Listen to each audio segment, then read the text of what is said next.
Good, happy Wednesday morning, July 28th, 2021. I'm Riley King, and welcome to the Riley King Newscast, right here on the Riley King Network. We have a lot of news to get to this Wednesday morning, so let's begin.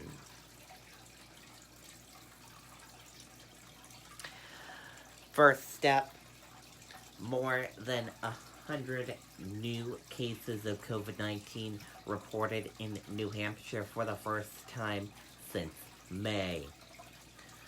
One more Granite Stater dies of COVID-19 as cases continue to rise. Let's take a listen to that video from WMUR News 9.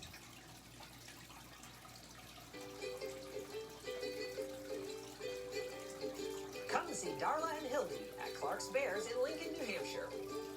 Visit clarksbears.com to reserve your tickets today. And here in New Hampshire, we have been seeing an increase in cases. There are 118 new cases of COVID-19 just today. The first time we've seen a daily count over 100 since May 21st. Active cases jumping by almost 80 since yesterday to 440. Current hospitalizations are down slightly to 20. And there is one new death to report. Okay, and there you go on that video and that report.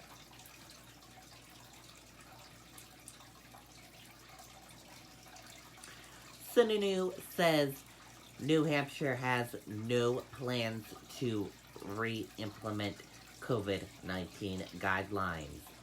CDC recommends fully vaccinated people wear masks in some cases. Let's take a listen to that video from WMUR News 9. Moss River Gorge in Boulder Caves is one of New Hampshire's greatest natural wonders, and it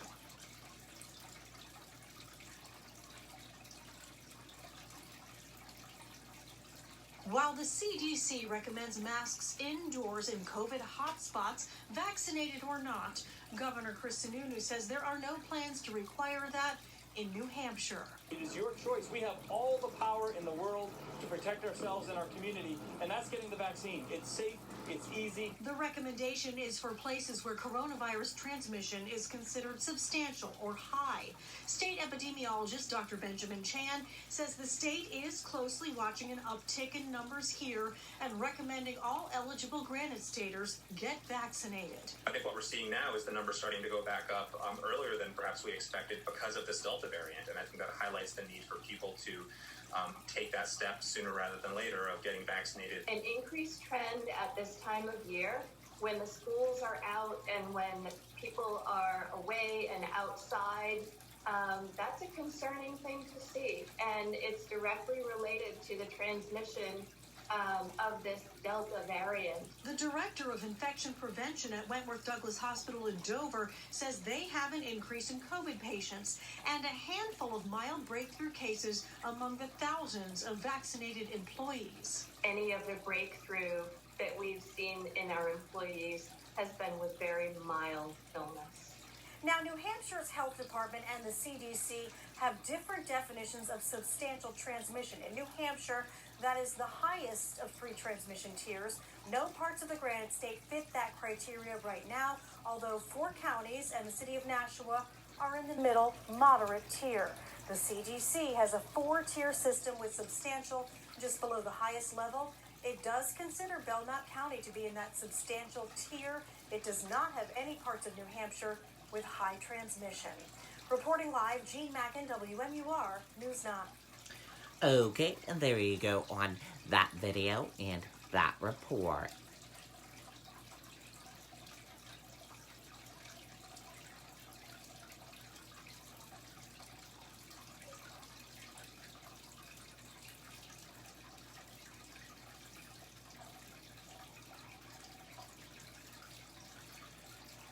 Catalytic converter theft ground Sullivan County transit system. Let's take a listen to that video from WMUR News 9. In today's competitive real estate market, buyers and sellers need the experience and guidance of a realtor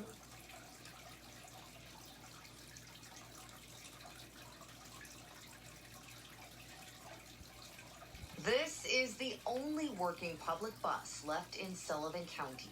Catalytic converters were stolen out of the rest, 6 of them, Monday night, the 7th a few weeks back, and it could take weeks to get them all fixed. If we were to shut down service for a week, that's hundreds and hundreds and hundreds of people that are not getting to their doctor's appointments, the grocery store, just regular life activities, because we are their only source of transportation. Southwestern Community Services is the nonprofit that runs the county's public bus routes with support from DOT. Now some of the bus drivers are volunteering to use their own vehicles to give people rides to fill the gap. We appreciate the community's support. We know that this is frustrating, and we can only assume someone was in a desperate situation. And all we can do is try to fix the problem. Thieves are targeting catalytic converters because they contain precious metals that have skyrocketed in value. But now this nonprofit is footing the bill, an estimated several $1,000s to replace each one. We are a nonprofit. We get amazing support from not only DOT, but also from the local communities, which is just unbelievably appreciated. But we are a nonprofit, so anything with the funding for the program goes right back into the program. We try to be really, frugal. Authorities are investigating the thefts, and Southwestern Community Services is looking into what insurance may cover and checking with NHDOT on next step. Okay, and there you go on that video and that report.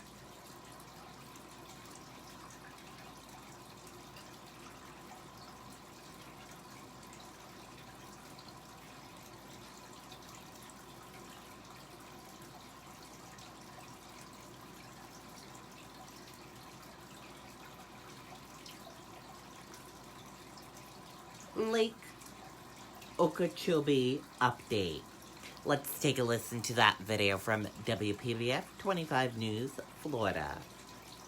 It's Macy's Big Home Sale with amazing summer deals, like 20 to 40% off Ninja, 40% off bedding bait.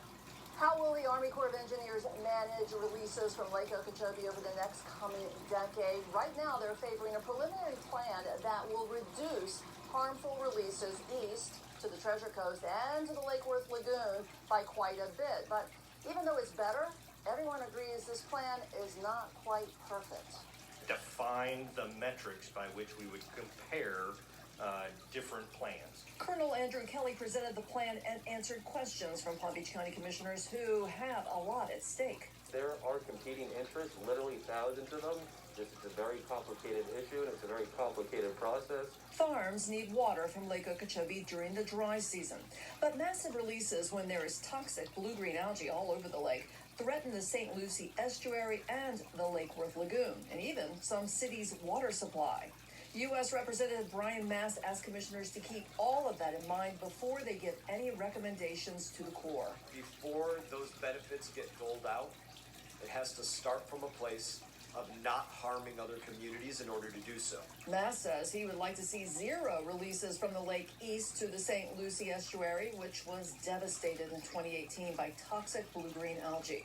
Colonel Kelly says it's unrealistic to think all releases east will stop, but he says the preliminary plan they're leaning toward, known as CC, will reduce those releases and send more water south. We heard from the commissioners today concerns about water supply, making sure the Lake Worth Lagoon, and all the things that Lake Okeechobee doesn't have an adverse impact. We see some benefits to those areas. We see benefits to Lake Worth Lagoon. We see benefits to water supply. And the Corps is traveling around the state, talking to other commissioners and city leaders and stakeholders, trying to get input before they make their final decision in August. They hope to have the final plan operational by the end of 2022. Carrie Parker, WPBF 25 News.